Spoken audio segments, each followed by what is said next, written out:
Welcome back to Mama Kwata's channel. For today's video, we will make the Ampalaya boat or the Bittermelon boat. As we all know, lots of people, especially the children, don't like to eat the Ampalaya or the Bittermelon because of its bitter taste. But this time, I will show you how to make the Ampalaya or the Bittermelon delicious and tasty. So, are you excited? Let's go!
Okay, so this is our Ampalaya boat or the Bittermelon boat.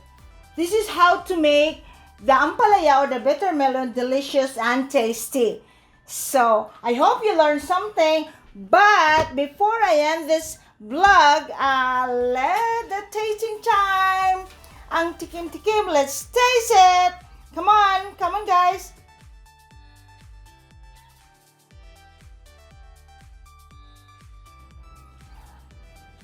Mmm. Mmm. Oh my goodness. Perfect. Success. Delicious and tasty. You should try this, guys. So, paano pinasarap ang ampalaya or the bittermelon na maging delicious and tasty? I hope you learned something from this video, guys, na may twist sa ampalaya natin. Okay? That's all for this video, guys. Please don't forget to like, share, comment below, and subscribe to Mama Quatek's channel. Bye for now. God bless you all. I love you guys.